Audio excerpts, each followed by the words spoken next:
ಅಕ್ಷರ ಲೋಕದ ಸರಸ್ವತಿ. ಇವರ ಬರವಣಿಗೆಯ ಹಿಂಬಾಲಿಕರಿಗೆ ಇವರನ್ನು ಕಂಡರೆ ಬೆಟ್ಟದಷ್ಟು ಪ್ರೀತಿ. ಅವರೇ ಸಾಹಿತ್ಯ ಲೋಕದ ಶ್ರೀಮಂತೆ ಕಳ್ಳಂಬೆಳ್ಳ ನರಸಿಂಹಮೂರ್ತಿ ಮುಕ್ತ, ನಮ್ಮ ಹೆಮ್ಮೆಯ CN ಮುಕ್ತ. ಶ್ರೀ CB ನರಸಿಂಹಮೂರ್ತಿ ಹಾಗೂ ಶ್ರೀಮತಿ ಕಮಲಮ್ಮ ದಂಪತಿಗಳ 4 ಮಕ್ಕಳಲ್ಲಿ ಇವರು 2ನೇಯವರು. ತಂದೆ ತಾಲೂಕು ಬೋರ್ಡ್ ಪ್ರೌಢಶಾಲೆಯ ಮುಖ್ಯಸ್ಥರು, ತಾಯಿ ಗೃಹಿಣಿ. ಹಳ್ಳಿಗೆ ಹೋಗಿ ವಿದ್ಯಾಭ್ಯಾಸ ಕಲಿಸುವ ಕೆಲಸ ತಂದೆಯವರದ್ದು ಆಗಿದ್ದರಿಂದ ಮುಕ್ತ ಅವರ ಶೈಕ್ಷಣಿಕ ವಿದ್ಯಾಭ್ಯಾಸಗಳೆಲ್ಲವೂ ನಡೆದಿದ್ದು ಕನ್ನಡ ಮೀಡಿಯಂ ಶಾಲೆಗಳಲ್ಲೇ. ಮುಕ್ತ ಅವರ ಬಾಲ್ಯದಲ್ಲೇ ಅವರ ಮೇಲೆ ಪರಿಣಾಮ ಬೀರಿದಂತಹ ಕತೆ ಹಾಗೂ ಕಥೆಗಾರರು ತಾರಾಸು ಅವರ ಚಂದವಳ್ಳಿಯ ತೋಟ ಮತ್ತು ತ್ರಿವೇಣಿ ಅವರ ಅನೇಕ ಕಾದಂಬರಿಗಳು.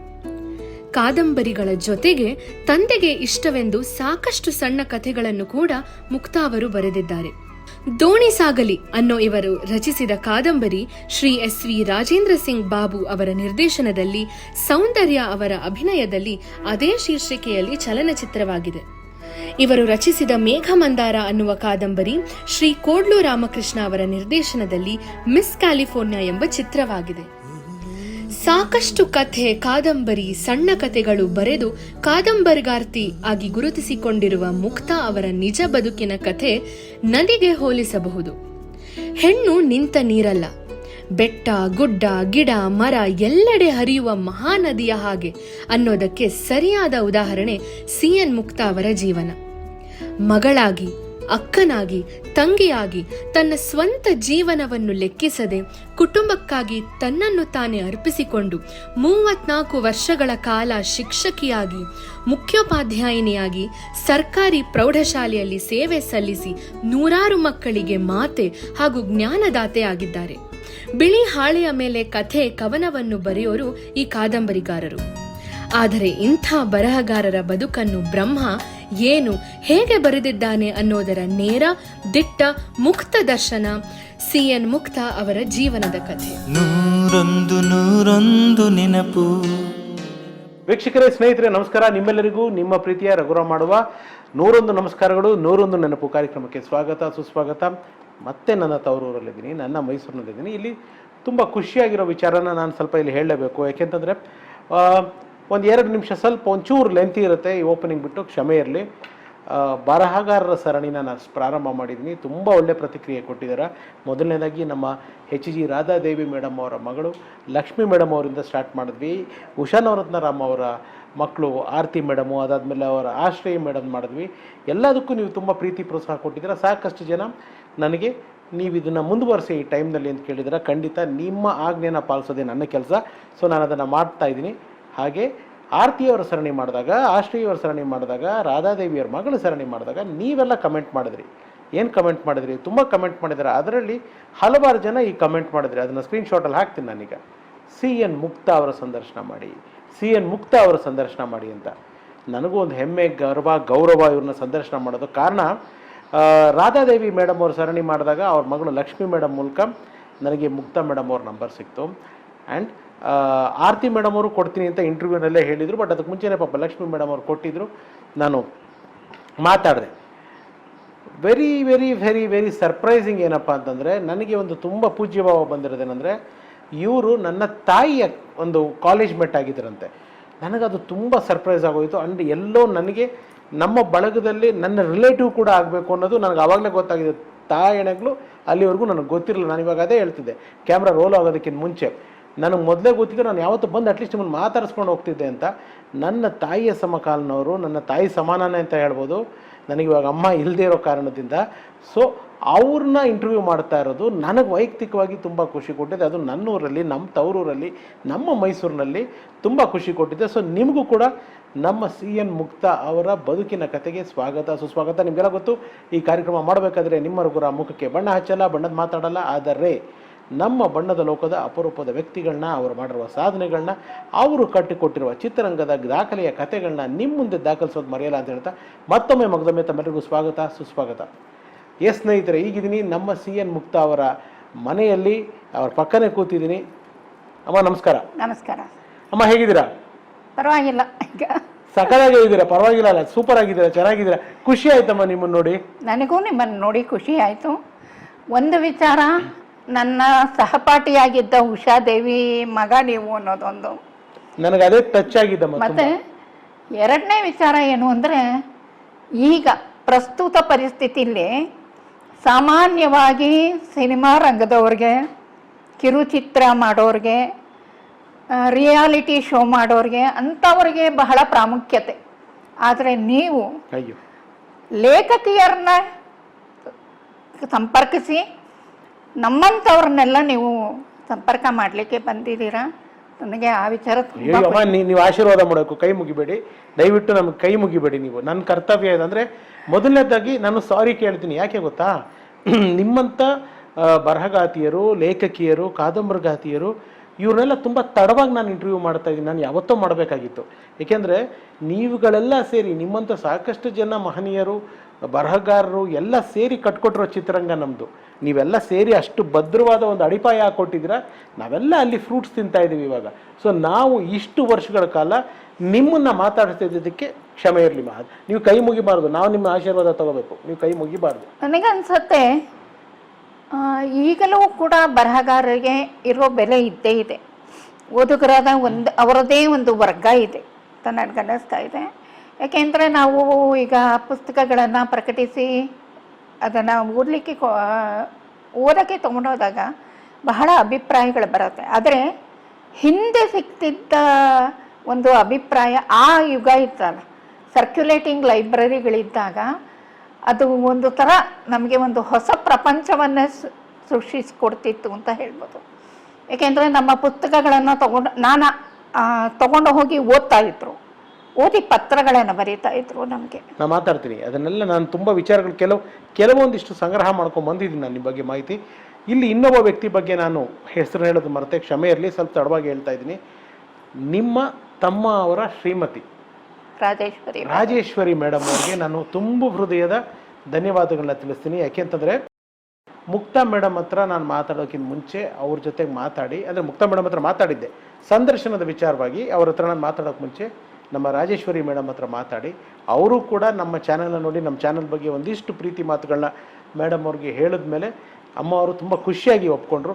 ಅಮ್ಮ ನಿಮಗೂ ತುಂಬ ಥ್ಯಾಂಕ್ಸ್, ನಿಮ್ಮ ಮನೆಗೆ ಬರಬೇಕು, ಬರ್ತೀನಿ, ಬಂದು ಖಂಡಿತ ಭೇಟಿ ಆಗ್ತೀನಿ. Thank you. ಎಸ್ ಮ್ಯಾಮ್, ನಿಮ್ಮ ನೆನಪಿನ ಊರುಗಳಿಗೆ ಹೋಗೋದಕ್ಕೆ ಪ್ರಯತ್ನ ಮಾಡೋಣ. ಮೊದಲನೇದಾಗಿ CN ಮುಕ್ತಾ, 4 ಜನ ನೀವು, ನಿಮ್ಮ ಅಕ್ಕ ಅವರು, ತಾವು, ನಿಮ್ಮ ತಂಗಿ ಒಬ್ಬರು ಆ್ಯಂಡ್ ನಿಮ್ಮ ತಮ್ಮ, ನಿಮ್ಮ ತಮ್ಮ ಅವರು. ಸೊ ಹೇಗಿತ್ತಮ್ಮ, ಅಂದರೆ ತಂದೆಯವರು ಏನು ಕೆಲಸ ಮಾಡ್ಕೊಂಡಿದ್ರು, ತಾಯಿಯವ್ರ ಹೆಸರೇನು, ತಂದೆಯವ್ರ ಹೆಸರೇನು? ನಮ್ಮ ತಂದೆ ಹೆಸರು CB ನರಸಿಂಹಮೂರ್ತಿ ಅಂತ, ತಾಯಿ ಕಮಲಮ್ಮ. ನಮ್ಮ ತಂದೆ ತಾಲೂಕ್ ಬೋರ್ಡ್ ಹೈಸ್ಕೂಲಲ್ಲಿ ಮುಖ್ಯೋಪಾಧ್ಯಾಯರಾಗಿದ್ದರು. ಆದ್ದರಿಂದ ನಾವೆಲ್ಲ ಹಳ್ಳಿಗಳಲ್ಲೇ. ಯಾವ ಊರಮ್ಮ ನಿಮ್ಮದು? ಮೊದಲನೇದು ನನಗೆ ನೆನಪಿರೋ ಹಾಗೆ ನಮ್ಮ ತಂದೆ ಶಾಲೆ ಶುರು ಮಾಡಿ, ಅಂದರೆ ಅಲ್ಲಿ ಪಿರಿಯಾಪಟ್ಟಣದಲ್ಲಿ ಪ್ರೌಢಶಾಲೆ ಇತ್ತು, ಅಲ್ಲಿಗೆ ಮುಖ್ಯ ಶಿಕ್ಷಕರಾಗಿ ಪಿರಿಯಾಪಟ್ಟಣಕ್ಕೆ ಹೋದರು ಅಂತ ಕೇಳಿದ್ದೀನಿ. ಮೂಲ ಊರು ಯಾವುದು ನಿಮ್ಮ ಊರು? ನಮ್ಮ ಊರು ಕಳ್ಳಂಬೆಳ್ಳ ಅಂತ ಹೇಳ್ತಾರೆ. ಬಟ್ ನಮ್ಮ ಅಂದರೆ ನನ್ನ ಹಿರಿಯರನ್ನ, ಅಂದರೆ ನಮ್ಮ ಸೋದರ ಮಾವ ಅವ್ರನ್ನೆಲ್ಲ ಕೇಳಿದಾಗ ಕಳ್ಳಂಬೆಳ್ಳ ಅನ್ನೋದೊಂದು 2-3 ಇದೆಮ್ಮ, ಯಾವ ಕಳ್ಳಂಬೆಳ್ಳ ಅಂತ ಗೊತ್ತಿಲ್ಲ. C ಅಂದರೆ ಕಳ್ಳಂಬೆಳ್ಳ ಅಂತ ಅನ್ಕೋ ಸಾಕು, N ಅಂದರೆ ನರಸಿಂಹಮೂರ್ತಿ, ಮುಗೀತು ಅಂತಂದಿದ್ರು. ನಿಮ್ಮ ತಂದೆಯವ್ರ ಹೆಸರಮ್ಮ? ನಮ್ಮ ತಂದೆ ಹೆಸರು CB ನರಸಿಂಹಮೂರ್ತಿ, ತಾಯಿಯವ್ರ ಹೆಸರು CN ಕಮಲಮ್ಮ. ಫಸ್ಟು ನಾವಿದ್ದಿದ್ದು ಪಿರಿಯಾಪಟ್ಟಣದಲ್ಲಿ ನಾನಾಗ ಬಹಳ ಚಿಕ್ಕವಳು, ನನಗೆ ಏನೂ ನೆನಪಿಲ್ಲ. ಆದರೆ ಪಿರಿಯಾಪಟ್ಟಣದ ಬಗ್ಗೆ ನಮ್ಮ ತಂದೆಗೆ ತುಂಬ ಅಭಿಮಾನ ಇತ್ತು. ನಾನು ಒಂದು ಆರಂಭಿಸಿದ ಶಾಲೆ, ಮೊದಲನೇ ಬ್ಯಾಚ್ SLC ಕಟ್ಟಿಸಿದ ಶಾಲೆ ಅನ್ನೋದೊಂದಿತ್ತು. ಅಲ್ಲಿ ಹೆಣ್ಣುಮಕ್ಕಳು ಬರೋದು ತುಂಬ ಕಡಿಮೆ ಇತ್ತು. ಅಂಥ ಸಂದರ್ಭದಲ್ಲಿ ಪಕ್ಕದಲ್ಲೇ ನಮ್ಮ ಮನೆ ಇತ್ತು. ಊಟಕ್ಕೆ ನಮ್ಮ ಮನೆಗೆ ಹೋಗಬೇಕು ಅವರು ತಂದಿದ್ದ ಡಬ್ಬಿ ಅಲ್ಲಿ ಇದು ಮಾಡ್ತಾಯಿದ್ರು. ಹೀಗಾಗಿ ಅಮ್ಮ ಗೃಹಿಣಿಯಾಗಿದ್ದರೂ ಕೂಡ ಅವರಿಗೆ ಎಲ್ಲ ಶಿಕ್ಷಕರ ಪರಿಚಯ ಇರ್ತಿತ್ತು, ಎಲ್ಲ ಮಕ್ಕಳ ಪರಿಚಯ ಇರ್ತಿತ್ತು. ಒಂದು ಶಾಲಾ ಜೀವನದ ಒಂದು ಭಾಗ ಆಗಿಬಿಟ್ಟಿದ್ರು ನಮ್ಮಮ್ಮ ಅಂತ ಹೇಳ್ಬೋದು. ಓಕೆ, ನೀವು ಹೇಗಿದ್ದರಂತೆ ಬಾಲ್ಯದಲ್ಲಿ? ತುಂಬ ಚೇಷ್ಟೆ ಮಾಡ್ತಿದ್ದೆ ಅಂತ ಹೇಳ್ತಾರೆ. ಆ ಚೇಷ್ಟೆಗಳನ್ನೆಲ್ಲ ನಮ್ಮಮ್ಮ ಈಗಲೂ ಕೊನೆವರೆಗೂ ಹೇಳ್ಕೊಂಡು ಬಂದವ್ರಿಗೆಲ್ಲ ಹೇಳ್ಕೊಂಡು ನಗೋರು. ನನಗೆ ಆಗ ಸ್ಕೂಲ್ಗೆ ಹೋಗೋ ಐಡಿಯಾ ಇರಲಿಲ್ಲ. ಚಿಕ್ಕವಳು ನಾನು, ಸ್ಕೂಲಿಗೆ ಕಳಿಸ್ತೀನ.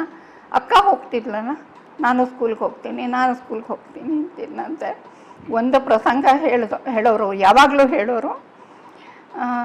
ಸರಿ, ಒಂದಿನ ನಮ್ಮಮ್ಮ 2 ಡಬ್ಬಿಲಿ ಊಟ ಹಾಕಿ, ಇದು ಪದ್ಮಜನ ಡಬ್ಬಿ, ಇದು ನಿಂದು ಡಬ್ಬಿ, ನೀನೀಗ ಸ್ಕೂಲ್ಗೆ ಹೋಗು, ಅಲ್ಲಿ ತಕ್ಷಣ ಊಟ ಮಾಡಬಾರ್ದು, ಬೆಲ್ ಹೊಡೆದಾಗ ಊಟ ಮಾಡಬೇಕು ಅಂತ ಹೇಳಿದ್ರಂತೆ. ಸರಿ, ಅಲ್ಲಿ ಈಗ ಸಾಮಾನ್ಯವಾಗಿ ಹಳ್ಳಿಗಳಲ್ಲಿ ಏನು ಅಂದರೆ ಹೈಸ್ಕೂಲ್ ಮುಖ್ಯೋಪಾಧ್ಯಾಯರು ಅಂದರೆ ಒಂದು ಬಹಳ ಗೌರವ ಇತ್ತು ಆಗಿನ ಕಾಲದಲ್ಲಿ. ಸರಿ, ಮೇಷ್ಟ್ರು ಮಗಳು ಬಂದಿದ್ದಾರೆ, 1ನೇ ಕ್ಲಾಸಲ್ಲಿ ಕೂಡ್ತಪ್ಪ ಅಂದ್ರಂತೆ. ಕೂಡ್ಕೊಂಡೆ. ಎಷ್ಟೊತ್ತಾದರೂ ಬೆಲ್ಲೇ ಆಗಲಿಲ್ಲ. ಪಕ್ಕದ ಹುಡುಗಂಗೆ ಹೇಳೋದಂತೆ, ನಂಗೆ ತುಂಬ ಹಸಿವೆ ಆಗ್ತಿದೆ ಕಣೋ, ಬೆಲ್ ಮಾಡು ಅಂತ. ನೀವು ಹೇಳಿದ್ದು? ನಾನು ಹೇಳಿದ್ದು ನನ್ನ ತಮಗೆ, ನಂಗೆ ತುಂಬ ಹಸಿವಾಗ್ತಿದೆ, ಅಮ್ಮ ಹೇಳಿದ್ದಾರೆ ಬೆಲ್ಲದಾಗ ಊಟ ಮಾಡು ಅಂತ, ನೀನು ಬೆಲ್ ಮಾಡು ಅಂತ. ಅವನು ಹೋಗಿದ್ದೆ, ಬೆಲ್ ಮಾಡೋದು. ಸ್ಕೂಲ್ ಬಿಟ್ಬಿಟ್ರಲ್ಲ, ಎಲ್ಲರೂ ಓಡಿ ಬಂದ್ರಂತೆ. ಯಾಕೆ ಹೀಗೆ ಇವಳು ಬೆಲ್ ಮಾಡು ಅಂದ್ರು, ನಾವು ಬೆಲ್ ಮಾಡಿದೆ ಅಂತ. ನೀ ಯಾಕಮ್ಮ ಬೆಲ್ ಮಾಡು ಅಂತ ಹೇಳ್ದೆ ಅಂದ್ರು. ನಂಗೆ ಹಸಿವಾಗ್ತಿತ್ತು, ನಮ್ಮಮ್ಮ ಹೇಳಿದ್ರು ಬೆಲ್ ಮಾಡಿದಾಗ ಊಟ ಮಾಡು ಅಂತ. ಅದಕ್ಕೇ ನನ್ನ ಮನೆಗೆ ಕಳಿಸ್ಬಿಟ್ಟು, ದಯವಿಟ್ಟು ನಾಳೆಯಿಂದ ಇವಳನ್ನ ಶಾಲೆಗೆ ಕಳಿಸ್ಬೇಡಿ ಅಂತ ಹೇಳಿದ್ರು. ಅದನ್ನು ಭಾಳ ಹೇಳೋರು. ಮತ್ತು ಅಲ್ಲಿ ಟೆಂಟ್ ಸಿನಿಮಾಗಳಿಗೆ ಹೋಗೋ ಅಭ್ಯಾಸ ಇತ್ತಂತೆ. ಮನೆಯಿಂದ ಲಾಂದ್ರ ತೊಗೊಂಡು ಹೋಗ್ಬೇಕಿತ್ತಂತೆ. ದಾರಿಯಲ್ಲಿ ಹೋಗ್ಬೇಕಾದ್ರೆ ನಮ್ಮ ತಾಯಿ ಅತ್ತಿಗೆಯರೆಲ್ಲ ಬಂದಿದ್ರಂತೆ, ಸಿನಿಮಾ ಪ್ರೋಗ್ರಾಮ್ ಹಾಕಿದ್ರಂತೆ.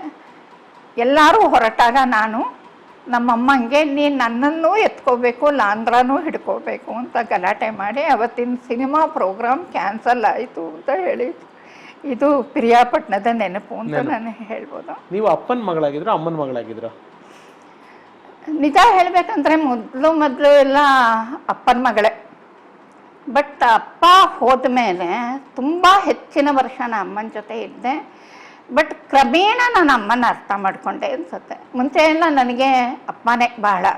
ಬಟ್ ಹೈಸ್ಕೂಲಿಗೆ ಬರೋ ಅಷ್ಟೊತ್ತಿಗೆ ಅಮ್ಮ ಏನು, ಯಾಕವ್ರು ಅಷ್ಟೂ ತಾಳ್ಮೆಯಿಂದ ಇರ್ತಾರೆ, ಅದೆಲ್ಲ ನನಗೆ ಆಗ ಅರ್ಥ ಆಯಿತು. 2 ಮಗಳು ಸರ್, ಈಗ ಹೇಳ್ಬೇಕು ಅಂದರೆ. ಅಪ್ಪನ ಮಗಳು ಹೌದು, ಅಮ್ಮನ ಮಗಳು ಹೌದು. ಅಪ್ಪ ಯಾವಾಗ ಕಾಲವಾಗಿದ್ದಮ್ಮ? ಅಪ್ಪ ನಾವು ಕೆಲಸಕ್ಕೆ ಸೇರಿ 1-2 ವರ್ಷ ಆಗಿತ್ತೇನೋ, 72. ಏನಾಗಿತ್ತು ತಂದೆಯವ್ರಿಗೆ? ನಮ್ಮ ತಂದೆಗೆ ವಯೋಸಹಜ ಕಾಯಿಲೆಗಳಿತ್ತು.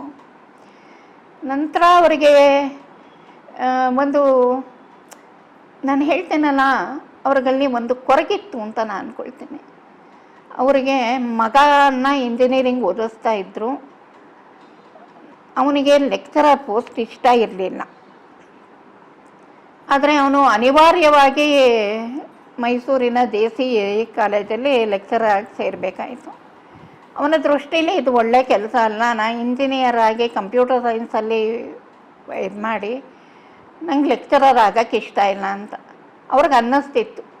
ನಮ್ಮ ಮನೇಲೆಲ್ಲ ಏನು ಸಂಪ್ರದಾಯ ಅಂದರೆ, ತಂದೆ ಹೋದ್ಮೇಲೆ ಮಗನಿಗೆ ಒಳ್ಳೆ ಕೆಲಸ ಸಿಗೋದು, ನಾನು ಹೋದರೆ ನಿಂಗೆ ಒಳ್ಳೆ ಕೆಲಸ ಸಿಗತ್ತೆ ಅನ್ನೋರು. ಆದ್ದರಿಂದ ಅವ್ರಿಗೆ ಸ್ವಲ್ಪ ಕೊರಗಿತ್ತು ಅಂತ ಅಂದ್ಕೊಳ್ತೇನೆ. ಮೊದಲನೇ ಮಗಳ ಮದುವೆ ನೋಡಿದ್ರು ಅವರು, ಮಗನೂ ನೋಡಿದರು. ಬಹುಶಃ 82ನಲ್ಲಿ ಸರ್ ಅವರು ಹೋಗಿದ್ದು. 81ನಲ್ಲಿ ನಮ್ಮ ಹುಡುಗ ಹುಟ್ಟಿದ್ದು, ಅಕ್ಕನ ಮಗ ಹುಟ್ಟಿದ್ದು. ಅವನೊಬ್ಬನ್ನ ನೋಡಿದ್ರು. ಅದೇ ಅವ್ರು ಹೇಳೋ ಹಾಗೆ ನೋಡಿ, ಅವರು ಹೋದ ಮೇಲೆ ನನ್ನ ತಮ್ಮನಿಗೆ ಬಾಂಬೆನಲ್ಲಿ ಒಳ್ಳೆ ಕೆಲಸ ಸಿಕ್ತು. ಏನು ಮಾಡೋಕ್ಕಾಗಲ್ಲ. ನನಗೆ ನಮ್ಮ ತಂದೆ ಬಗ್ಗೆ ತುಂಬ ಹೆಮ್ಮೆ ಇದೆ. ಯಾಕೆಂದರೆ ನಾನು ಸಣ್ಣ ಕಥೆಗಳನ್ನು ಬರೀಲಿಕ್ಕೆ ಅವರೇ ಕಾರಣ. ಹೌದು, ಅವರು, ನಾನು ಅದನ್ನು ಮಾತಾಡ್ತೀನಿ. ಅದಕ್ಕೆ ಮುಂಚೆ ನಿಮ್ಮ ಒಳಗಡೆ ಆ ಶಾರದೆ ಹುಟ್ಟಿದಂಥ ಗಳಿಗೆ, ಆ ಸರಸ್ವತಿ ನಿಮ್ಮೊಳಗಡೆ ಬಂದಂಥ ಸಮಯ ಅಂದರೆ CN ಮುಕ್ತಾರ್ ಅವರ ಒಳಗಡೆ ಒಬ್ಬ ಲೇಖಕಿ ಮುಕ್ತಾ ಹುಟ್ಟಿದ್ದು ಯಾವಾಗ, ಯಾವ ಸಂದರ್ಭದಲ್ಲಿ? 3ನೇ ಪೀರಿಯಡ್ ಗಣಿತ ನನ್ನ ತಲೆನೋವಿನ ಒಂದು ವಿಷಯ ಅಂತ ಹೇಳ್ಬೋದು. ನನಗೆ ತಲೆಗೆ ಯಾವತ್ತೂ ನನಗೆ ಗಣಿತ ಆಗಲಿ, ರಾಸಾಯನಿಕ ಶಾಸ್ತ್ರ ಆಗಲಿ, ಭೌತಶಾಸ್ತ್ರ ಆಗಲಿ ನನಗಿಷ್ಟ ಇರಲಿಲ್ಲ.